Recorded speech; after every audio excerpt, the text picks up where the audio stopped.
Hi, everyone. Welcome to this evening's virtual event with Adam Serwer in conversation with Caitlin Dickerson. My name is Carell Centers, and I'm the events director here at Bookshop Santa Cruz, where I'm broadcasting live.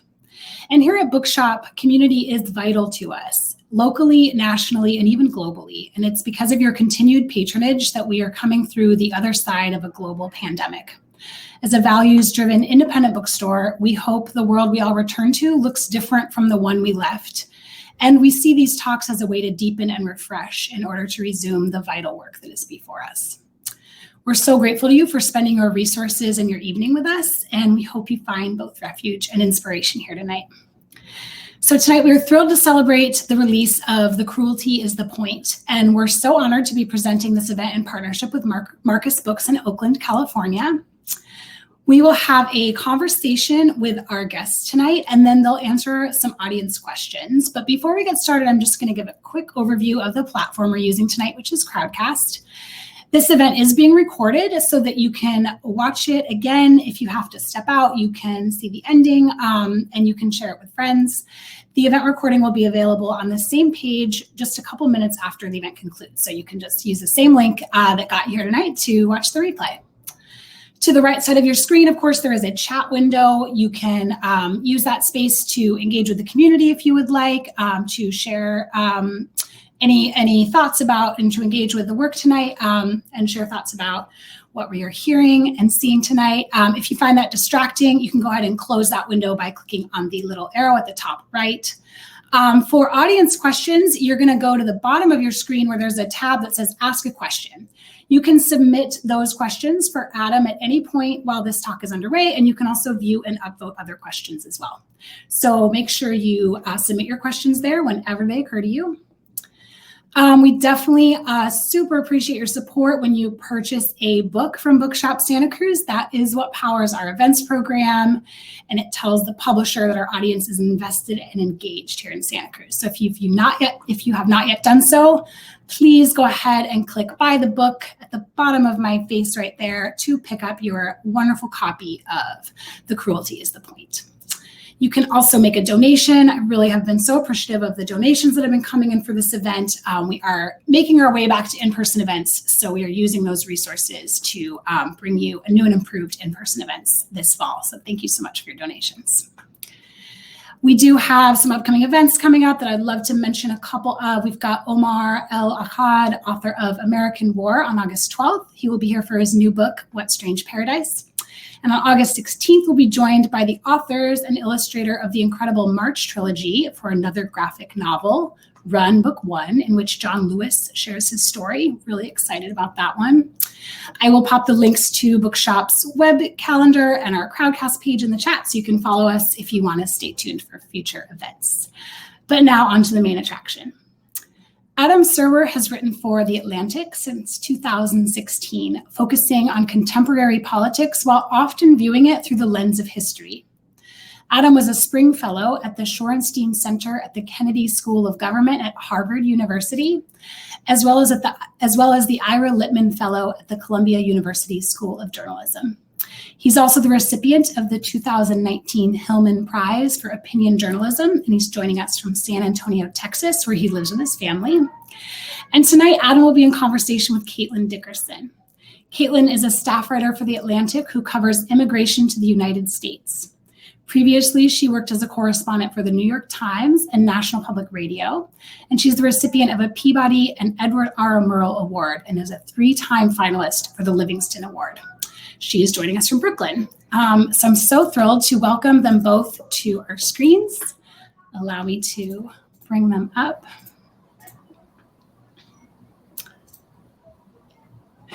It always takes a little moment to get you guys to the screen, but I'm so thrilled that you are here, and I can't wait to hear your conversation. I will see you guys at the end of the event. Thank you so much for having us.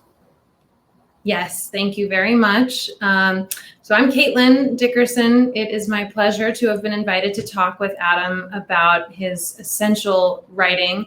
It's also my pleasure to be back virtually in California because I'm from Merced, so I've been to Santa Cruz many a time, so shout out to my fellow Californians. And there's so much to dig into, which is why it was really exciting to be able to sit down and talk with Adam. In the last 4 years of the Trump administration, I was running around writing news stories, and then Adam's work was, I think, part of what kept me sane and helped me put my feet back on the ground, put what I was writing into context, and remember the history, which is a real takeaway and lesson from your book, Adam. So I think we should start there. I think there was sort of a cynical way of thinking about coverage of Trump and books about Trump. I think people were rolling their eyes about, the books about Trump that would come out before the administration even ended, right? But your book is so important. I think what you're trying to do is really admirable. It feels in reading it like you're trying to say, wait, everybody, don't give in to that impulse to move on, to forget what just happened or treat it like a fever dream, because there are some really important takeaways and things that we need to be thinking about right now. So can you kind of talk about why you felt this book was important and why you felt that message was important to convey? Thank you so much for that, Caitlin. Yeah, I mean, I felt part of what I was trying to do with this book is I think everybody sort of remembers, during the Trump administration, something would happen and it would be, really obviously terrible. And then there would be a sort of industry of people who would go on television and tell you that what you just saw wasn't going to really happen. Whether it was what happened in Charlottesville with the president saying, there were good people on both sides, or, with him saying, that African, Latin American, and Caribbean immigrants were from S-hole countries. There was a sort of impulse immediately for people to try to rewrite the history, even in the moment, almost before it was history, to try and say that this didn't happen the way it happened. And, part of my writing in the Trump years is really focused on the way that public memory affects our perception of the present. And in particular, one thing that stuck in my mind when I was writing this book was that the public memory of the Civil War and Reconstruction was the ideological cornerstone of the Jim Crow system. And so that said to me that public memory is very important because it creates people's perception of whether their present is just or not. And you can see, it's not a coincidence that we're having this whole conversation about critical race theory and like the 1619 Project, the 1776 Project. This is basically an argument about what history says about the justness of our present and whether, things that, are the persistent racial disparities in American society are the result of public policy or, individual responsibility or less kindly natural differences in capability. And so for me, this book was a way to set down a record almost from the beginning of the Trump administration. I actually assumed that because of how power works, power typically tells a narrative to justify its existence. And because presidents are very rarely unseated after one term, I assumed that the Trump era is going to last a very long time and that power would cement a narrative in public memory that would support that would support the Trump administration's claims to legitimacy. And I knew that narrative, whatever it was, would not be the truth. So from the beginning, I set out to say, I'm not, my project at The Atlantic for the past 5 years was basically, I'm not trying to convince anybody of anything. I'm just trying to lay down a record of what is happening in the moment so that people know that we knew what was happening while it was happening. We knew it was bad. And, that and that this was what really happened as opposed to whatever narrative the Trump administration or its allies would put forth. So this book is, in a sense, meant to be a kind of public record. Obviously it's a work of opinion journalism, because I'm an opinion journalist and I have a point of view and I'm honest about that. But the idea is just to lay down a record so that when people try to rewrite history, we can see this happening now with the Capitol riot, the president saying, there was no violence, it was all love, et cetera, et cetera. People trying to rewrite an event that was essentially a goofy but nevertheless sincere attempt to overthrow a presidential election as something else. I just felt it was really important to have this history laid out so that it would be harder to affect that sort of manipulation of public memory that we've seen in previous eras of American history that have helped justify further injustice. Sorry, that was a long answer, but all fascinating. And to your point, actually, you brought up or alluded to Reconstruction and the reaction to Reconstruction and how it was viewed at that time. And I think that's worth dwelling on for a minute, because I think what we tend to learn in school is that, the period of Reconstruction took place. There was a backlash that resulted in Jim Crow laws and many more decades of segregation, of lynchings, of state-sponsored violence. But what we don't tend to learn is what you begin to talk about in the book, is that at the time, it wasn't that clear. It wasn't that clear at all. I mean, people really were kind of being told that Reconstruction was a bad idea, and that what was happening, just as you just put it, wasn't necessarily real. Can you expand on that a little bit? I just think it's worth. Yeah, I mean, there's so many parallels to our era, because we're still. Reconstruction was the work of trying to create a multiracial democracy, and it was flawed at the time. Even at the time, it was flawed in the sense that women did not have the ballot, and this was an issue of significant contention. White and black abolitionists actually split over this. There's a huge split between Frederick Douglass and Elizabeth Cady Stanton over the issue of whether or not the 15th Amendment would solely enfranchise black men or would also enfranchise women. And Frederick Douglass was basically like, look, this is our one chance. I agree with you that women should have the vote, but it's either this for us or nothing. And the reason why it resonates, I think, is because when we're born into a world, we tend to think that the things have always been this way. But America has really only been a full multiracial democracy since 1965. And if you understand that, then you understand how fragile this experiment is. And if you understand, Reconstruction as an attempt to build that kind of society, and how that attempt was destroyed, it becomes even more fragile. Because you have these incredible gains that can simply be wiped out by force of politics and violence. And I think because, part of what happened, I believe, is that, during Barack Obama's presidency, we had the Ferguson protests, which were, I believe, kind of an awakening for people, or for a certain segment of the population that was trying to figure out why how we could have so much, so many continued racial disparities in a country that had just elected a black president, or that had elected a black president. And so people started beginning a sort of reevaluation of American history to find answers to those questions. And then Donald Trump comes along, and he actually seems to, in some ways, be the answers to those questions. The answer is that every time there is a kind of racial politics, there is a fierce kind of advancement towards racial equality, there's a fierce backlash. Trump embodied that backlash. After all, he rose to prominence in 2011 by endorsing the racist slander that the first black president was not born in America, which in itself was a kind of ideological statement of values. It was a kind of nationalism to say, this black president, he's actually an immigrant, he's actually a secret Muslim, he's not really American. These were ideological statements about who is truly American. And that was one of the reasons why Trump was embraced so quickly, despite his past heresies on certain conservative policy issues.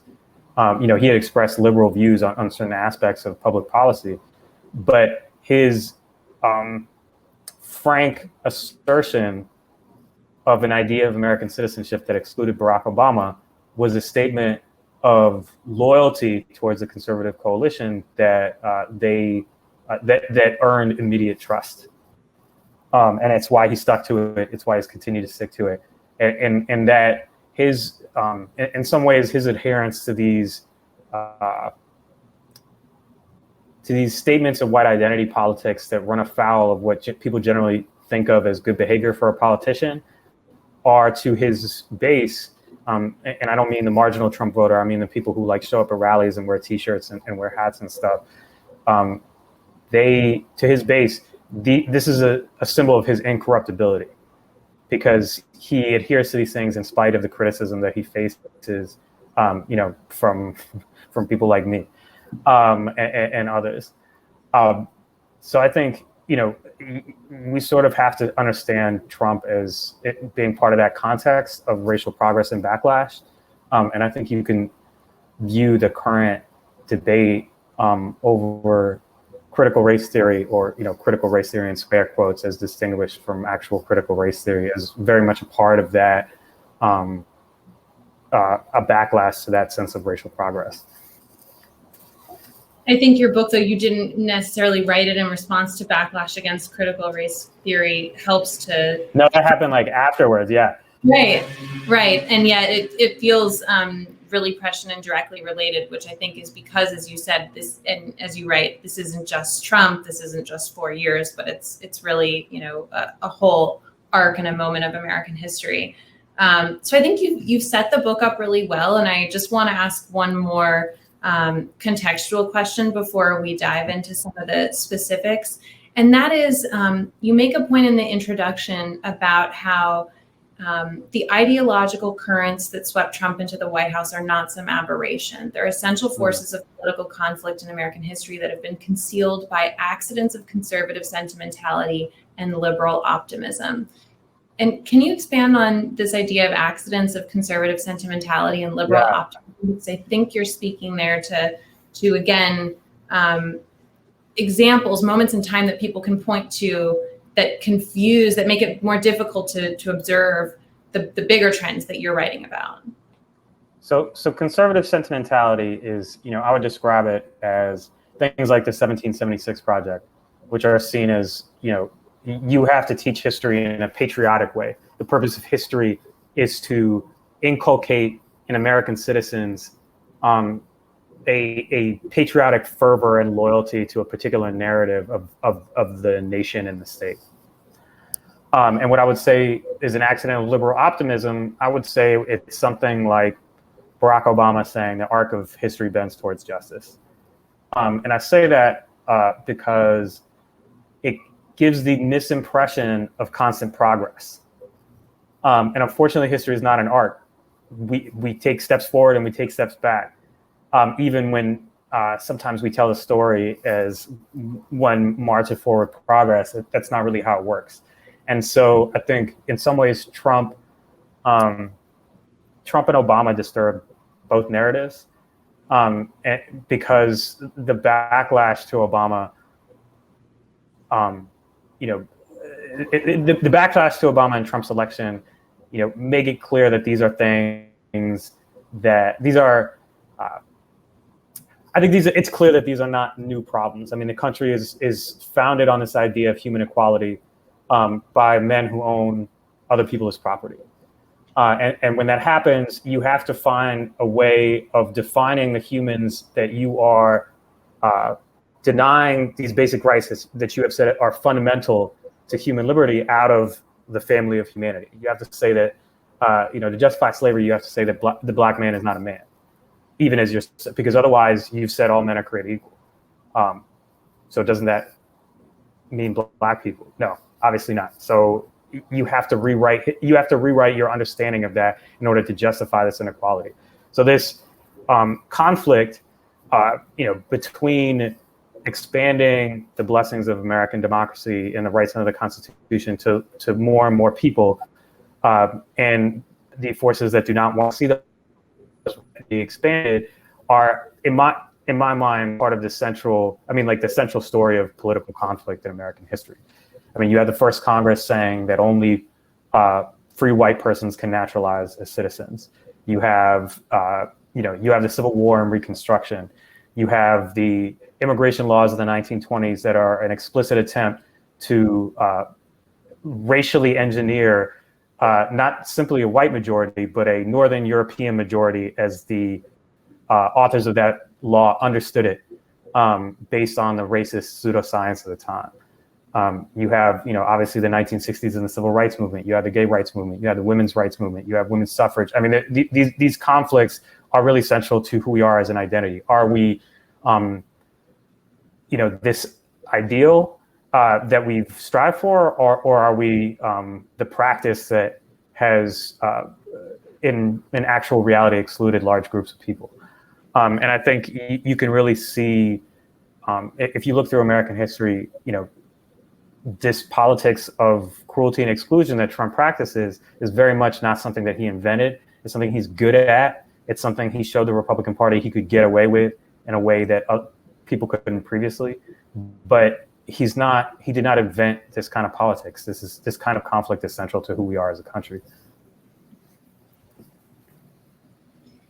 So you write obviously deeply about immigration, and you did for the Atlantic and adopted some of that work for this book, and you tell, as part of that, Stephen Miller's family's immigration story, which includes his ancestor Wolf Lieb Glosser, a poor man who spoke no English, who fled Belarus, and then sold fruit on the streets of New York before ultimately sending for some of his family members with the help of Hayes. And that was ironic because that organization is one of many nonprofit groups that suffered tremendously as a result of the travel ban and Trump's restrictions on refugee resettlement. Their offices closed. Refugees who'd been waiting for years to get to the United States were left stranded. And you draw a line in the book between those sorts of refugees and some of Stephen Miller's family members who didn't make it to the United States and ultimately perished as a result. So I just wonder what struck you most about learning Miller's immigration story. You mentioned speaking to his family members, and I think we'd all love to hear the story of interacting with them. What was that like? So I spoke to some of Miller's family members who do not share his political views. Specifically his uncle, who spoke out against Miller at the time, and who gave me the sort of family history that had been written up of how their ancestors came to the United States. And he still works with Hayes, by the way, as a psychiatrist or a psychologist. I'm sorry if I'm misidentifying. He's a mental health professional who works with refugees, and of course. The story was interesting to me because the story of immigration in America is really a story in which one group of invaders becomes, the one group of immigrants who is despised and demonized becomes the nativists of a different generation. So I start that history by noting that the first immigration scare in the United States, where people were accusing foreign governments of sending their criminals to the United States, actually predates the United States, because the colonies at one point were complaining that the Crown was sending convicts to the United States to resettle here, which was actually true. They were really sending criminals to the United States. Some unknown portion of American descendants are actually literally descended from criminals like Australia. But this was like very controversial at the time. A couple of colonies tried to ban it. But this is the cycle of immigration history in the United States. There's one group of immigrants who are called, whether it's the Irish, whether it's the Jews and Italians in the late 19th century and early 20th century. There is always some group of poor immigrants who are coming to the United States who become the target of conspiracies. These foreign countries are sending their criminals here to get rid of them so that they can plague us with all their problems. And it just seemed like an ideal way to show how this works, because the Trump administration, which was the most nativist administration we've had in some time, if you look at previous Republican administrations, the George W. Bush administration tried to legalize the 11 million undocumented immigrants in the United States. The Reagan administration actually did do a significant amnesty. The Democratic administration of Bill Clinton was actually significantly hawkish on immigration, because that was the politics of the Democratic Party at the time.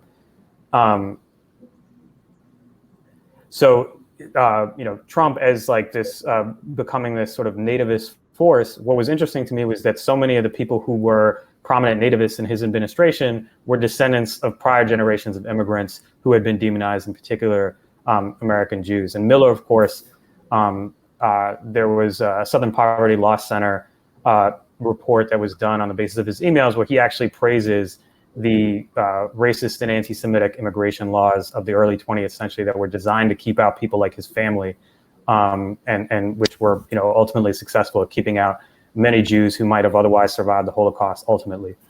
But it was interesting to me, like his family is from a part of Belarus that's like 200 miles away from where my father's family is from. So it was, in some ways, his family story is not all that different from my family story. It's just, he has drawn very different political conclusions on the basis of that story. But in some ways, he's an extreme example. But the story itself had been inspired by me going to Trump rallies and speaking to people there who said to me, my ancestors came the right way. So I really wanted to look at this, like, why do people believe, why do people say this so much? My ancestors came the right way, so everybody else has to come the right way. And this was a way to show that while the immigrants of previous generations were often, had shared many characteristics of the immigrants of today's generation, the barriers they faced were very different because essentially we had open borders for Europeans for most of America's history. And only recently has the modern system of immigration, detention, and deportation come into existence. This is another thing that we all think of as being just like a part of normal life, but it's fairly recent. It's relatively new. It is not, it's not something that existed, 60 years ago. So this just seemed like an ideal way to both explain, the cycle of American immigration politics, the distinctions between the American immigration system at the turn of the century and the one today, and also a way to talk about why our public memory of our own immigration system is so, it feels so short term and seems to not take into account so much of our history prior to this sort of modern immigration detention industry that has become such a big part of American immigration enforcement. Are there any tidbits of experience in interacting with Miller's family that were moving or interesting to you? I think any detail will probably interest you. I think his grandfather left a significant amount of money in his will to Hias because he was so grateful to that organization. And, Hias, I've worked with people who came to whose families, were Jewish families who fled the Soviet Union, who were able to come to the United States because of Hias. Like they've been doing this work for so long. So it's extraordinary to me that, of course, not only did they suffer from the restrictions, but of course they were the target of a terrorist gunman who attacked a synagogue in Pittsburgh and murdered a bunch of worshipers because he was enraged about the caravan that had become, the centerpiece of the Republican campaign in the midterms. So there's just a tremendous amount of tragedy all around from, that results from this nativism. And despite the fact that the price has been so, on the one hand, the price has been so high, and that seems very obvious to me. But I was actually pretty moved by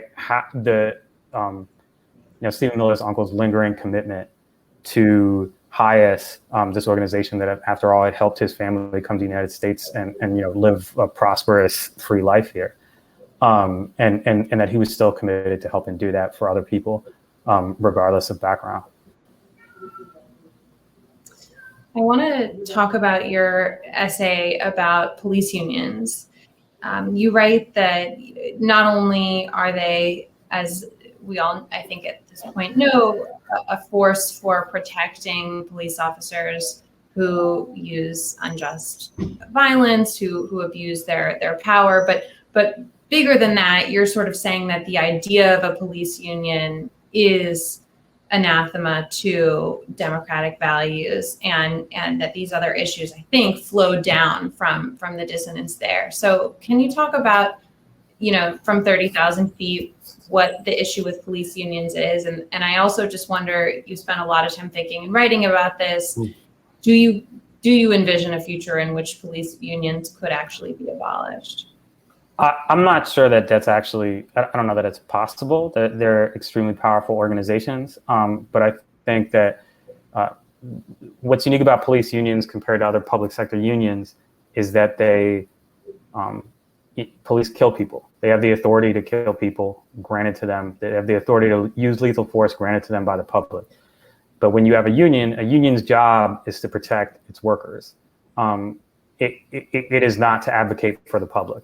It is to protect the workers that are members of the union. And so sometimes, the public interest and the workers' interests are not the same. And, that's okay, because that's just how democracy works. But it's different when the union represents people who are able to use lethal force, because then it becomes an interest of the union to expand the set of circumstances under which that force can be used to make sure that their members are not fired for the use of that authority. And to justify that, ultimately, that requires justifying using force against the very public that they are meant to protect. And that undermines the community's trust in them, in particular communities that are suffering from high crime. This is part of the reason why the clearance rate for homicides in the United States is so bad, because people don't want to speak to officers of the law who cannot protect them, and also may hurt them or in some way curtail their freedom as a result of their interaction with them. It makes it much more difficult to solve crimes when you have officers who are likely to abuse their powers, but their colleagues who are willing to blow the whistle on them, if they can't do so because they understand that they're unlikely to be fired. So they will, if someone speaks out against an officer who, abuses his authority to use force, plants evidence or something like that, they risk their own career essentially being destroyed. They risk losing the confidence of their colleagues. They risk being retaliated against. And it's very unlikely that the person that they speak out against is going to ultimately get fired. So that cultivates a culture of impunity in the department, and it also cultivates a culture that views the public as a kind of enemy rather than the people they are meant to protect. You could see this in, after the George Floyd killing, which most, on a national level, the police unions were very, they were sort of, their attitude was kind of, we'll let you have this one. But in Minnesota, the head of the union, who was a big Trump guy, was talking, he was complaining about the liberal media. He was calling Black Lives Matter terrorists. And so you see like that interest when lethal force is involved, ultimately, it can't help but corrupt the actual aims of the profession. Because the people involved, because the union's interest is in justifying the use of that lethal force regardless of the circumstances. And I think, if you're a politician, you can see this in, New York City, for example. De Blasio was elected as a reformer and ultimately, backed down in the face of a tremendous amount of labor protests from the unions, from the police unions. And to the point where they were doing things like they tweeted out his daughter's rap sheet during the protests. There's a level of intimidation that police unions engage in against the elected officials who represent the people, that I think should make people very uncomfortable. Because part of the argument that the founders made about not having a standing army was that it imperils civilian control of people who wear uniforms and have guns, because in a democracy, those are not the people who are supposed to make the decisions. And ultimately, when you have an organization that advocates politically for those people in this particular way, you start running the risk of having the people whose authority is granted to them by the public telling the public how they're allowed to express themselves. You describe so many ways in the book how police unions are not like typical labor unions, and it really bears dwelling on, because I think we hear union and we think, fighting for overtime pay and retirement accounts, but there's so much different in terms of the political platform of the unions and their origin story that are very unique when it comes to the police. So that's yeah. I mean, look, I talked to some of these guys, and I talked to a bunch of police officers for the piece. And they said things to me that I understand. They said, I got a good pension. They made sure our benefits were good. We got decent pay. They made sure that the police chief couldn't just blame things on us that he or she was responsible for, and then get away with it. And I understand all those things, but and in particular, the American labor movement is very loath to criticize police unions because they worry that by doing so, they would undermine other public sector unions, such as teachers. But it seems to me that the uniqueness, the problem that is really created with police unions is their ability to use lethal force. And that does not really apply to anything other than other law enforcement unions, such as prison guard unions or the immigration officers, ICE unions, stuff like that. I don't think the issue is the political interest in justifying this use of force under any circumstances that creates the problem. It's not something that can be applied to any other public sector union, ultimately, in my view. But I understand why, the AFL-CIO doesn't want to give anybody any more weapons to use against unions. But ultimately, in practice, you don't see the police unions engaging in a tremendous amount of solidarity with other unions when they are not being targeted. I mean, this is sort of how Wisconsin busted its public sector unions. It just said, we're going to leave the police alone. And when you do that, I won't say every time, but they tend not to go out of their way to reciprocate the support that they get from the rest of the labor movement. You write specifically in the book about the 1992 police riot. I wanted to ask you about that because it sort of ties together what we're discussing now with Trump, our main character, if you will, and our through line in the book. So can you talk about what role that riot played in Trump's political education? How does that help us understand him? Yeah, I mean, I think, one of the things I wanted to talk about in the book was really, there's this sort of myth that American racist politics are exclusively the province of the South. And when you look at Donald Trump, his politics are really the politics of like police unions in the 1980s, like the stuff with the Central Park Five saying, bring back the death penalty, bring back our police, essentially calling for the execution of a bunch of children who were then, ultimately exonerated. This kind of like, the police are the thin line between, civilization and barbarism, the sort of apocalyptic vision of New York in like 1970s cult films is like Donald Trump's politics. And obviously, much like old style Southern politics, that politics has an appeal all over the country. And I think, the riot that you're specifically speaking about was during the Dinkins administration. Rudy Giuliani led what was essentially a police riot against Dinkins, who had then, if you read the New York Times reports at the time, he had sacrificed a big chunk of his agenda to fund the police because New York was in the midst of a crime rate.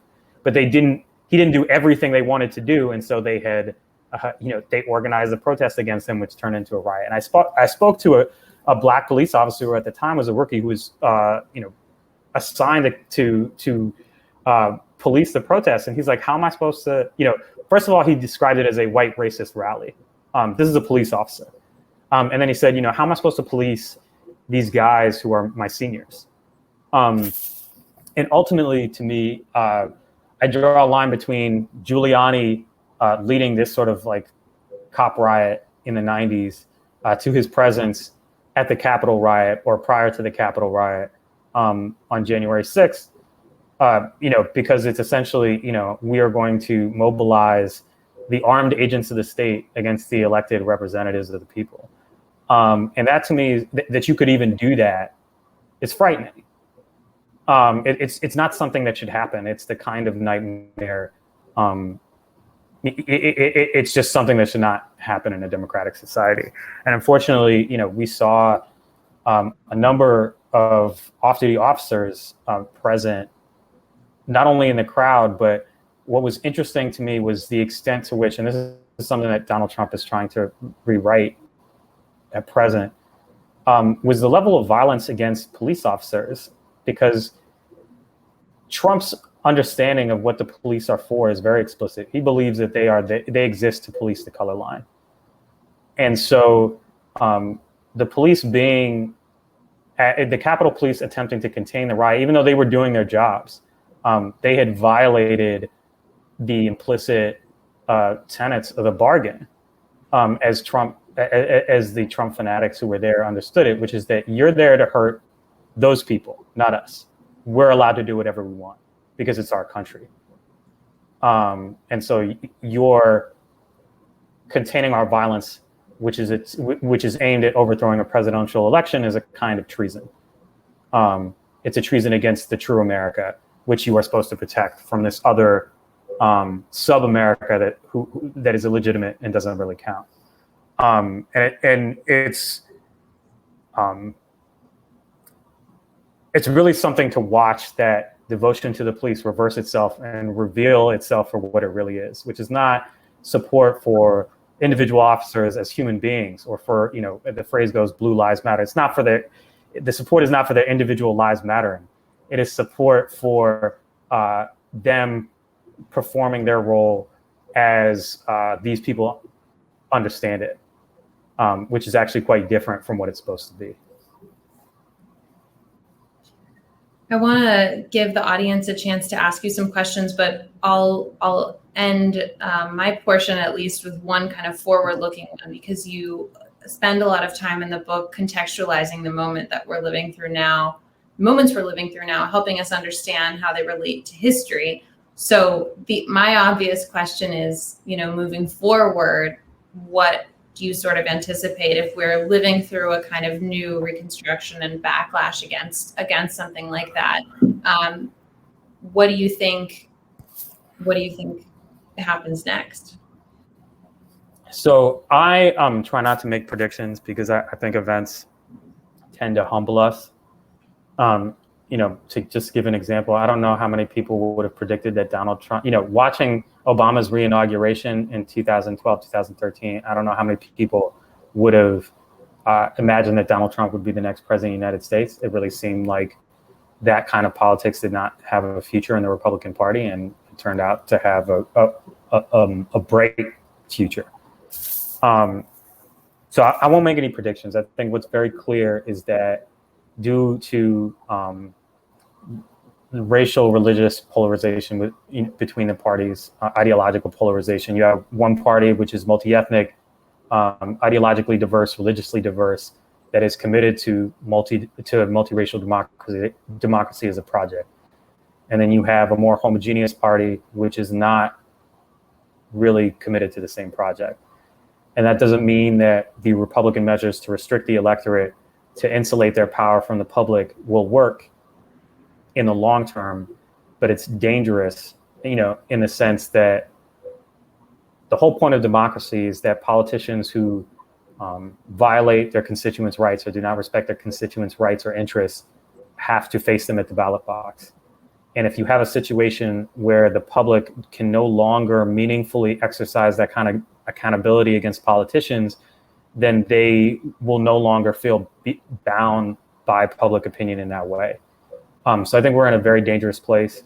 I think that structure of our politics, through gerrymandering in the House, malapportionment in the Senate, the rural bias in the Electoral College, I think that incentivizes a kind of politics where, because that structure allows one party to hold power without winning a majority of the votes, it becomes more and more urgent for the Republican Party to try to persuade their base that they're on the verge of annihilation, and anything they do to prevent that annihilation is therefore justified. And you can see this in Trump's rhetoric all the time. You know, it's like, I think in some ways these little things sort of filter out of our brain, but like, you know, he was running around saying Joe Biden was going to kill God.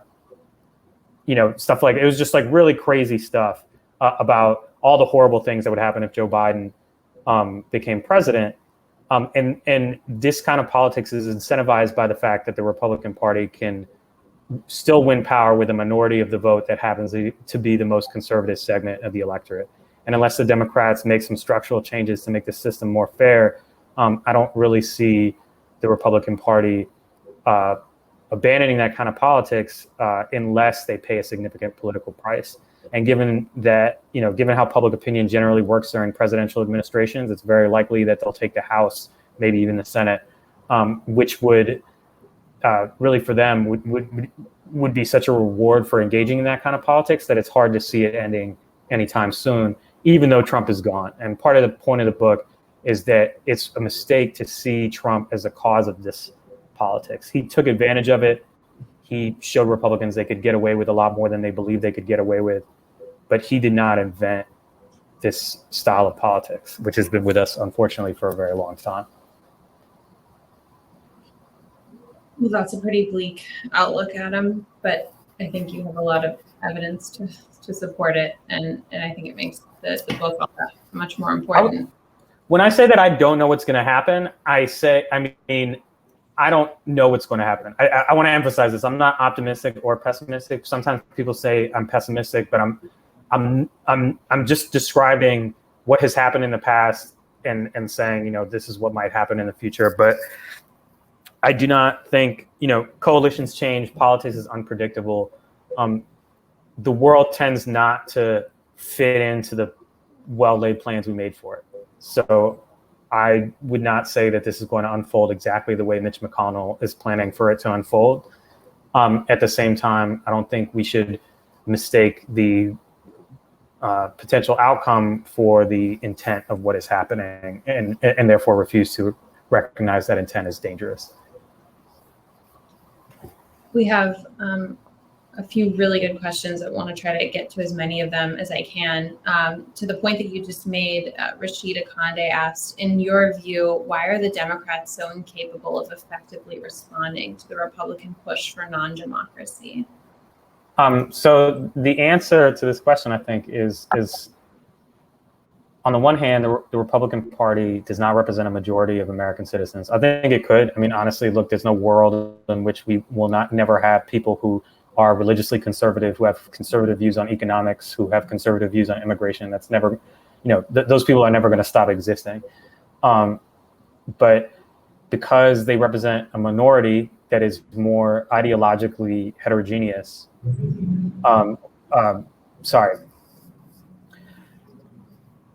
they have a greater unity of purpose. Most of the Republican Party is conservative. It's almost entirely, although less than before, they increased their margins significantly with Latino voters in 2020, and by a very small amount with Black voters. That ideological unity gives them a sense of purpose that the Democratic Party lacks, because despite the fact that the Democratic Party represents a majority, liberals are still only a plurality of the Democratic Party. Moderates and conservatives are a bigger chunk of the Democratic Party than liberals are. Conservatives and moderates put together, that is. So, when you have a big tent, it's harder to get everybody on the same page. It's harder to run a party when you have to unite hipsters in Brooklyn with church ladies in South Carolina.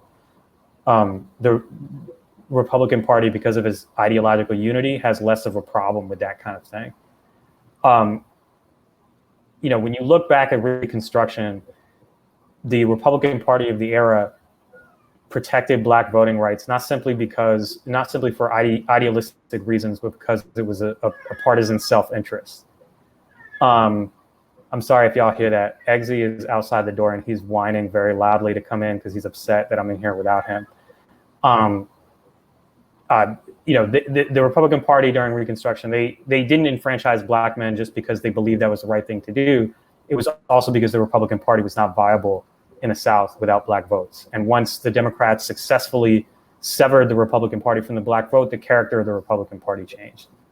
And right now, for Democrats to say, voting rights have to be bipartisan, they're essentially surrendering the rights of their constituents to the party that has designs on denying those rights.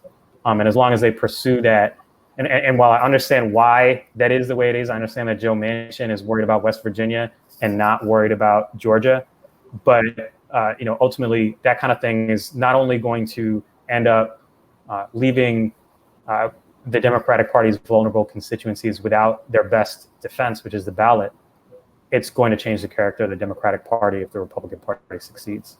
And I think, I'm less, I don't see this sort of doomsday one-party rule scenario happening, but I do think it's very possible to engineer a whiter and more conservative electorate where Republican Party priorities tend to prevail regardless of which party, conservative priorities prevail regardless of which party is in office. And I think that's probably ultimately the goal. Okay, I'm going to try to get 2 more questions in the last 9 minutes. This one, I think maybe Adam, you could speak to a little bit personally as well. It says cell phones have allowed bystanders to be viable witnesses, yet bystander trauma is not yet recognized. How important is recognizing the trauma of a witness, the process of naming cruelty and crime, and to ensure a community's mental health? And it made me think of you as somebody who writes and thinks a lot about cruelty and violence and trauma. Yeah, look, cruelty is obviously like a human problem. All humans are capable of it. I'm capable of it. The book is focused on it as like a political phenomenon, specifically in American politics, the way that it can be used to demonize certain groups, to deny them their rights under the Constitution. In terms of, bystander, I think, look, I spoke to activists who told me, Black Lives Matter activists who told me they didn't watch the George Floyd video because they couldn't watch it, because they couldn't watch another video. I think that these videos, they've done 2 things. One, I think when you look back at the civil rights movement, some of the most iconic images of the civil rights movement are images of police brutality, and that's not a coincidence, because residential segregation has made it very difficult for much of white America to understand what Black Americans' interactions with the police are like all too often. And what happened with cell phone videos is that they, much like cameras in the 1960s, they offered a window into this world that much of America could not see absent the videos. And I think there's no question that for some people, particularly the people who are involved in, anti-police brutality activism, it's tremendously traumatic. I don't really have a good answer to how you deal with that. Obviously, suffering is a huge part of the human condition, and we're always going to struggle with it. But I don't really have an answer to how you deal, as someone who has to witness these things all the time or has to experience them because your family members or loved ones are subject to that kind of violence. I wish I could give you a real answer about how to deal with something like that. I think, unfortunately, there's one part of our society that was radicalized by these images and said, there's something very wrong here and we need to fix it. And they may not have all agreed on what the solutions to the problem are, but they acknowledged that there was a problem. I think, unfortunately, there's a smaller part of the country that looked at this and became even more committed to the kind of society that it represented. And I think, I don't know what the answer to that is either. There's a way in which you calling cruelty what it is sort of puts in people's faces the truth and the reality of a situation in the same way that a photograph can. So relatedly, this one last question I want to ask came from Emma Tipping. It says, what is the rhetorical potential of expanding the use of the word cruelty to describe a political philosophy? Your book both taps into the emotion of the word while requiring that we expand our definition of it.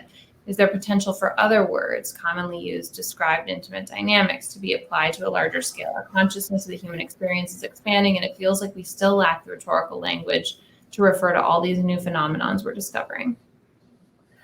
I never knew that the phrase would, that I use for the column would like become a refrain. I'm sometimes uncomfortable actually when politicians use it because, I meant it to be a description of human nature as weaponized by a political, by certain political actors, but I didn't mean it as like only conservatives are capable of cruelty, which is obviously not true. I am the wrong person to ask about political strategy. I don't know anything about it. I don't know, how to develop an effective political strategy. I don't know how to run a campaign. I don't know how to get people to vote for you. I am, as I said, I don't even really think of myself as engaged in the role of trying to persuade people that I'm correct. I am merely trying as best I can to write the truth as best I can get it down. And so, I don't know that I can really answer the question in terms of, as a political, in terms of like coming up with other terms that can encompass a political philosophy. I think that there are other smarter people who, whose careers are committed to doing stuff like that and expanding people's understanding of what is both morally and politically possible. Well, even if you're not creating political campaigns, I think the new language and the new way of thinking about things, using different words and using the acknowledgement of emotion and the vulnerability of the human condition seems to have a lot of value here. Yeah, I mean, I would like to think, and I try to do this for myself, really, is like when we think about cruelty as a motivator in politics, I hope to some extent it makes us reflect on our own behavior, especially because we live in a world that I think in some ways incentivizes being cruel to other people. To ask ourselves whether we are engaging in that kind of conduct, even if we think we are doing so for the right reasons. Because there's ultimately no principle so pure that it can't be used to justify something terrible. I think that's a really good point to end on. I'm sorry that I didn't get to ask every question, but thank you so much for the wonderful. Thanks to all of you for coming. Thank you so much. Wow, that was incredibly rich and deep and brilliant. And Caitlin, thank you so much for being part of this conversation. Adam, I really hope we can, this is the second time you've graced our screens here at Bookshop. I really hope there will be a third. You just have so much really great information, and someone put in the comments something about the objectivity. It does feel like, I mean, I'm interested in like opinion journalism and like all that stuff, but there's a certain very clear level of clarity to it that I'm super, super appreciative of. And I'm sure that I speak for everyone here. So thank you for that. Another thank you to Marcus Books in Oakland, the nation's oldest Black-owned bookstore. We're so lucky we get to partner with them on some amazing events like tonight's. And if you haven't yet purchased your copy of Cruelty is the Point, you can go ahead and click that buy the book button or come into the store. We've got it all over the store as well. And Adam is thinking of something. Any words you want to leave us with, Adam? I just want to say thank you so much to y'all for doing this, and thank you so much for Caitlin, who is a brilliant reporter, and I'm so proud to have her as my colleague, and I'm so grateful that you decided to do this for us. Thank you. Thank you, Adam. It was my pleasure and honor. Truly. Great. Well, have a good night. And Caitlin, next time you are in Santa Cruz, please stop by the store. We'd love to meet you in person, and hope to see you both in the future. Thank you so much. Thank you so much.